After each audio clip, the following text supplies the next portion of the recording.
OBC वर्ग के विभिन्न समाजों के पधारे हुए आदरणीय राष्ट्रीय अध्यक्षगण, आदरणीय प्रदेश अध्यक्षगण, मैं उनका यहां हृदय से स्वागत करता हूं। मध्य प्रदेश सरकार के गृह मंत्री और विधि मंत्री, जिन्होंने अपने मंत्रालय की तरफ से दिनों रात एक करके ओबीसी आरक्षण के लिए काम किया, आदरणीय नरोत्तम मिश्रा जी, हमारे नगरीय विकास मंत्री जो ओबीसी की आरक्षण के लड़ाई के अगुवा थे और हर कदम पे लगातार दिनों रात सक्रिय रह के जिन्होंने इस उद्देश्य की पूर्ति के लिए किया, आदरणीय भूपेंद्र सिंह जी, हमारे उच्च शिक्षा मंत्री डॉक्टर मोहन यादव जी, हमारे हार्टिकल्चर मंत्री भाई भारत सिंह कुशवाहा जी, हमारे पिछड़ा वर्ग कल्याण के मंत्री आदरणीय रामखिलावन पटेल जी, हमारे पीएचई मंत्री भाई विजेंद्र सिंह यादव जी, हमारे पीडब्ल्यूडी के राज्य मंत्री भाई सुरेश धाकर जी, इस आयोग के अध्यक्ष, मैं आयोग का विशेष रूप से उल्लेख करना चाहूंगा। हमने आयोग बनाया और आयोग बनते ही बैठक करके मैंने कहा दिनों रात एक कर दो, दौरा करो, तथ्य जुटाओ, आंकड़े जुटाओ, बिना उसके हम आरक्षण बचा नहीं पाएंगे। लेकिन उन्होंने दिनों रात काम किया। आदरणीय डॉक्टर गौरी शंकर बिसेन जी, भाई प्रदीप जी, मैं एक बात आज जरूर कहूंगा, प्रदीप पटेल इतनी गहराई में जाकर काम करते हैं और मैं तो अध्ययन देख के हैरत में था। और इसका उदाहरण मैं ये देता हूं कि जब सुप्रीम कोर्ट ने और तथ्य मांगे तो ये थे मऊगंज में, मैंने फोन किया कि मऊगंज से रीवा पहुंचो, मैंने विमान रीवा भिजवाया और शाम होने से पहले विमान में बिठा के उड़ा दिया प्रदीप पटेल को दिल्ली। मैंने कहा सुप्रीम कोर्ट में माननीय सर्वोच्च न्यायालय में जाकर तथ्य रखो। भाई प्रदीप जी, बहन कृष्णा जी, बहन कविता पाटीदार जी, भाई रणवीर सिंह रावत जी, वैभव पवार जी, माया जी, दर्शन जी, हमारे वरिष्ठ नेतागण, आदरणीय सांसद श्री गणेश पटेल जी, रोडमल नागर जी, केपी यादव जी, ज्ञानेश्वर पाटिल जी, एक बार फिर सभी समाजों के, क्योंकि कोई नाम लूं कोई नाम नहीं लूं ये उचित नहीं होगा, लेकिन पूरे सम्मान के साथ आज यहां पे आप आमंत्रित हैं, आप पधारे हैं, तो सभी समाजों के अध्यक्षगण, पदाधिकारीगण और उपस्थित मेरे बहनों और भाइयों, एक को छोड़ के, क्योंकि किरार समाज की राष्ट्रीय अध्यक्ष भी यहां पे है और वो मेरी धर्मपत्नी है, आप सबका मैं यहां हृदय से स्वागत करता हूं। मैं सचमुच में आज आपको भावनात्मक रूप से बता रहा हूं। अगर कोई पूछे कि 16 साल के मुख्यमंत्रित्व काल में कौन सा सबसे बड़ा काम जिसने दिल को बहुत सुकून दिया हो, वो काम कौन सा है, तो मैं कहूंगा हम ओबीसी के आरक्षण के साथ चुनाव करवा पाए। सचमुच में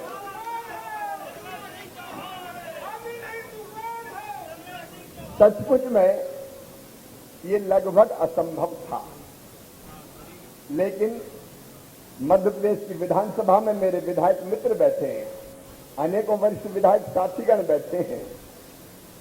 कमलनाथ जी को मैं याद दिलाना चाहता हूं, मैंने कहा था कि कोई साथ देगा तो उसके साथ, कोई साथ नहीं देगा तो उसके बिना, और कोई विरोध करेगा तो उसके बावजूद हम ओबीसी को आरक्षण के साथ ही मध्य प्रदेश में चुनाव करवाएंगे। संकल्प पारित किया था विधानसभा में और यह असाधारण संकल्प था। परिस्थितियां ऐसी थी और ये पाप देखिए, आज मैं चर्चा कर रहा हूं, कोई भाषण नहीं दे रहा। आप सिलसिलेवार इस कहानी को सुनिए। ये पाप किया कौन ने? हम तो 27% रिजर्वेशन के साथ चुनाव करवा रहे थे।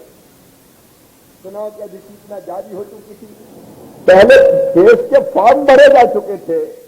कमलनाथ जी, आज तुम मध्य प्रदेश बंद का आह्वान कर रहे हो, तुम्हारी कोई नहीं सुन रहा, लेकिन मैं तुमसे जवाब चाहता हूं।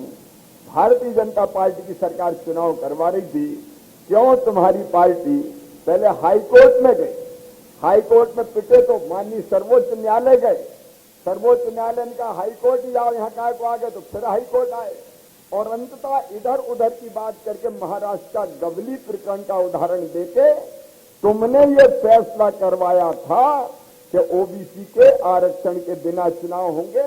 ये फैसला हो गया था कि जितने आरक्षित पद है ओबीसी के सबको अनारक्षित कर दो और बिना ओबीसी के चुनाव करवाओ। ये पाप, ऐतिहासिक पाप अगर किसी ने किया था तो कमलनाथ, आप ने और कांग्रेस पार्टी ने किया था। और आपका तो इतिहास ही ओबीसी विरोध कर रहा है। इतिहास उठा के देख लीजिए।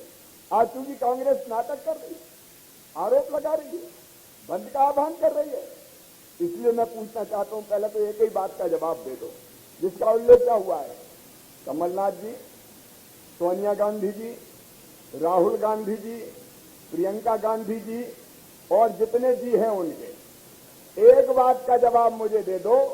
महाराष्ट्र में तुम्हारी सरकार, तुम्हारे साथ वाली सरकार, एक साथ प्रकरण गए, कोर्ट में लड़ाई हुई, जहां तुम सरकार में हो वहां ओबीसी को आरक्षण नहीं मिला। बिना ओबीसी के आरक्षण के पंचायत के चुनाव हो गए और नगरीय चुनाव के आदेश हो गए, वहां कोई आरक्षण नहीं है। और एक मध्य प्रदेश है जहां अंतिम सांस तक हमने लड़ाई लड़ी और मध्य प्रदेश में ओबीसी के आरक्षण के साथ चुनाव संपन्न हो रहे हैं। अरे बड़ा ओबीसी प्रेमी होने का दंभ भरते हो। अगर इतना ही ओबीसी प्रेम था तो महाराष्ट्र में क्यों ओबीसी के बिना, यहां विरोध करने के पहले जवाब तो दो। तुम भाई चुनाव में आरक्षण नहीं दिला पाए और यहां बड़ी बड़ी बातें कर रहे हो। मित्रों, कांग्रेस का विरोध, कांग्रेस की नीति ही ओबीसी विरोध की रही है। 1952 में पहले चुनाव हुए, भरपूर बहुमत कांग्रेस का था, कभी ओबीसी को आरक्षण दिया। 1957 में दूसरा चुनाव, कांग्रेस की सरकार, कभी पिछड़े वर्ग के बारे में सोचा। 1962 में तुम्हारी सरकार आई, तुमने ओबीसी के बारे में सोचा। 67 में तुम्हारी सरकार आई, तुमने कभी ओबीसी के बारे में सोचा। 72 में तुम्हारी सरकार, कभी ओबीसी के आरक्षण के बारे में सोचा। रिपोर्ट कई बनी, आयोगों का गठन हुआ, काका कालेलकर रिपोर्ट, एक नहीं अनेकों रिपोर्ट आती रही। कांग्रेस ने कभी ओबीसी के आरक्षण का विचार तक नहीं किया। अगर पिछड़े वर्ग को आरक्षण की शुरुआत हुई तो 1977 में मंडल कमीशन का गठन हुआ था। कांग्रेस ने उस रिपोर्ट को बाद में जब उनकी सरकार आई तो बिल्कुल ठंडे बस्ते में फेंक दिया, और फिर जब गैर कांग्रेसी सरकार 1989 में बनी तब मंडल आयोग की सिफारिश लागू की। कांग्रेस का इतिहास ओबीसी विरोध का इतिहास रहा है। और अभी आप सब जानते हैं, आरक्षण न मिले इसलिए कौन सुप्रीम कोर्ट में गए। एक एक पक्षकार का नाम आप देख लीजिए, सारे कांग्रेस के नेता थे। खड़े होने वाले वकील से लगा के और याचिका दायर करने वाले कौन थे? सब कांग्रेस के कार्यकर्ता थे जो खड़े रह के दिन रात इस बात की कोशिश कर रहे थे कि आरक्षण मिल ना जाए। और जब एक फैसला आ गया तो कितने गदगद थे, अरे हो ही नहीं सकता, इतने प्रसन्न थे, गाली दे रहे थे हमें, लेकिन मन ही मन प्रसन्न हो रहे थे कि बिना आरक्षण के चुनाव हो रहे हैं। ये आरक्षण का जो विवाद था उसका प्रारंभ तुमने अभी प्रारंभ करवाया। और देखिए, केवल वोट बैंक की राजनीति की कांग्रेस से आज मैं फिर स्पष्ट करना चाहता हूं।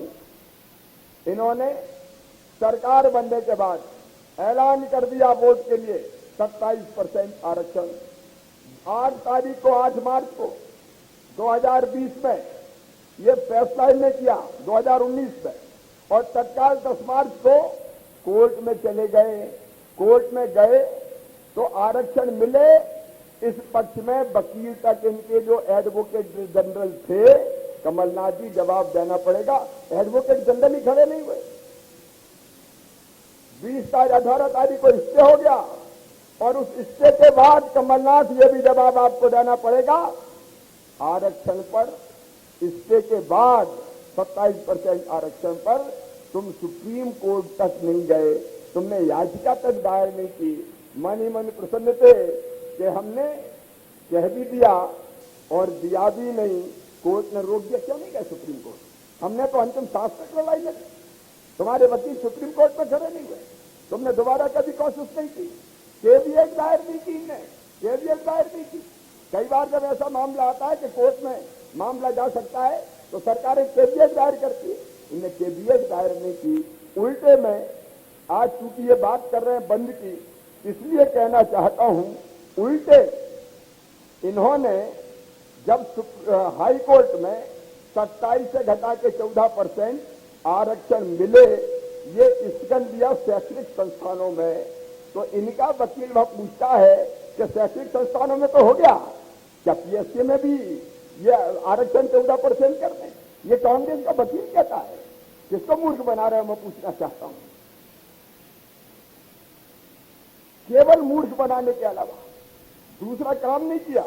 मेरे बहनों और भाइयों, हमने पूरी ताकत के साथ 27% की लड़ाई भारतीय जनता पार्टी की सरकार ने पूरी ताकत के साथ लड़ी। और जैसा बीडी शर्मा जी, भूपेंद्र सिंह जी बता रहे थे, अगर पिछड़ा वर्ग आयोग का संवैधानिक आयोग का दर्जा देने का काम किया तो कांग्रेस की सरकारों ने कभी नहीं किया।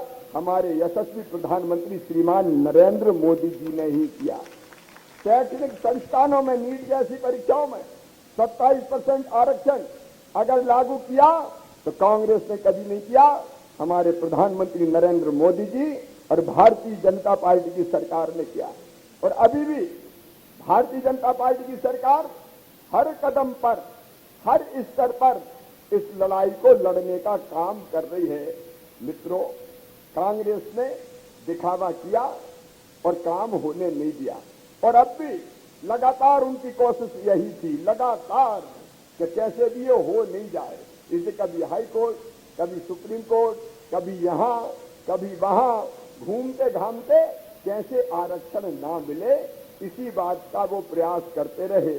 लेकिन जैसे ही हमने विधानसभा से ये लड़ाई प्रारंभ की, आप में से कई को पता होगा कि हमने ओबीसी के बिना चुनाव ना हो, उसके लिए जो भी संभव हो, अब कुछ चीजें मैं बताऊंगा और कुछ चीजें ऐसी कि पहले हमने कहा कि नया डिलिमिटेशन हो।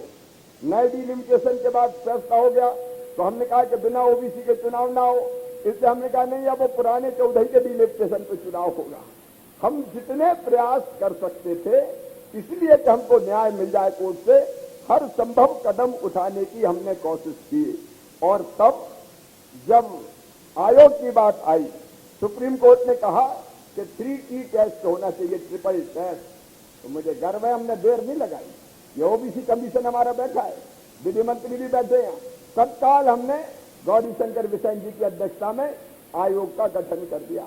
और आयोग ने दिनों रात मेहनत की, गांव-गांव घूमे, और अकेला आयोग नहीं, पूरी सरकार आयोग के साथ लगा दी थी। मैंने प्रदीप बता रहे, पूरी सरकार, सारे कलेक्टर्स लगा दिए थे, सबको कहा था तथ्यात्मक आंकड़े दो, ऊपर से लेकर नीचे तक कर्मचारी, अधिकारी आंकड़े जुटाने का काम कर रहे थे दिनों और रात। ओबीसी कमीशन ने अपनी रिपोर्ट सौंपी, और उस रिपोर्ट के बाद एक फैसला और आया। आप सोचिए हम कितने गंभीर थे कि ओबीसी आयोग ने ये तो कह दिया, ओबीसी आयोग ने रिपोर्ट दी कि 48%, 48% आबादी है, 35% रिजर्वेशन देना चाहिए। अब ये सिफारिश के बाद फिर माननीय सर्वोच्च न्यायालय ने कहा, तो निकायवार तो बता ही नहीं कि निकायवार कहां कितना देना चाहिए। तो मैं आज आपको कह रहा हूं, दिनों रात भर हमारे दफ्तरों ने काम किया, और हमने निकायवार आरक्षण करके इस निकाय में इतने % होना चाहिए, सुप्रीम कोर्ट में युद्ध स्तर पर जाके सबमिट कर दिया कि भोपाल में इतना होना चाहिए, बालाघाट में इतना होना चाहिए, सतना में इतना होना चाहिए, सिंगरौली में इतना होना चाहिए। कोई इस तेज गति से कभी कर सकता है? दिनों रात काम किया हमारी टीम, दिनों रात, और निकायवार रिपोर्ट सबमिट कर दी। माननीय सर्वोच्च न्यायालय को जब ये प्रयास दिखे कि पहले तो हमने सैकड़ों, कितने पन्ने की रिपोर्ट की भाऊ, 600 पेज की रिपोर्ट, पहले में 1600, फिर 600 और उसके बाद एडिशनल फिर जानकारी, तो फिर हमने दोहराया कि निकाय वार तय करो। तो उसके बाद निकाय वार एक एक निकाय का जाके पढ़ पढ़ के वो पूछते गए और हम बताते गए, फलानी जगह इतना, फलानी जगह इतना, फलानी जगह इतना। कह रहे थे कांग्रेस के लोग, आपने देखा वरिष्ठ नेता, वरिष्ठ वकील, हो ही नहीं सकता, इम्पॉसिबल, हार गई भारतीय जनता पार्टी, अब तो मजा आ गया, पॉलिटिकल लाभ हमें मिलेगा। प्रसन्न हो रहे थे, खुशियां मना रहे थे, आनंद मना रहे थे। और हालत यह थी कि जो मुझसे बात करता था वो कहता था कि भैया हो ही नहीं सकता, ये तो बोले तुम मॉडिफिकेशन के लिए गए हो, रिव्यू पिटीशन हो, मॉडिफिकेशन हो, और उसी बेंच में आप चल सकेंगे जिस बेंच ने फैसला दिया था। लेकिन तथ्य और तर्क, मुझे जाना था विदेश, अमेरिका भी जाना था, इंग्लैंड भी जाना था, मुझे बुलाया था दावोस वर्ल्ड इकोनॉमिक फोरम में, मुझे भाषण देना था जाके। दावोस जाने के लिए हर नेता ललायत रहता है, क्योंकि वो दुनिया भर का एक मंच है। मुझे खेती में बोलना था, क्योंकि मध्य प्रदेश में खेती में बहुत अच्छा काम किया था। मैंने कहा न अमेरिका जाऊंगा, न इंग्लैंड जाऊंगा, न दावोस जाऊंगा, सब कैंसिल। केवल एक काम करेंगे हम, ओबीसी आरक्षण के लिए दिन और रात एक करके कैसे न्याय दिला पाए, इस बात का हम काम करेंगे। और इसलिए सारी चीजें कैंसिल करके कंसंट्रेट कर देते हैं चिड़िया की आंख, और कुछ दिखाई नहीं दे रहा था, ना जड़, ना तना, ना फूल, ना पत्ती, चिड़िया की आंख दिखाई दे रही थी कि कैसे भी न्याय दिलाना है, न्याय। और आज मैं गर्व के साथ कहता हूं, न्याय दिलाने में हम सफल हो गए। अब कांग्रेस कह रही है इतना होना था, उतना होना था, और तुम तो 1% भी नहीं दिला पाए महाराष्ट्र में, उड़ीसा में मिला, बता दो। अगर हमने दिलाया है तो उसका विश्लेषण भी कर लो। कई जगह 35% मिलेगा, आबादी के हिसाब से मिलेगा। ये अपने आप भ्रमित करने की कोशिश कर रहे हैं। मध्य प्रदेश, छत्तीसगढ़ की हर खबर सीधे आपके मोबाइल फोन पर। अभी सब्सक्राइब करें हमारा चैनल और पाएं पल पल की खबर।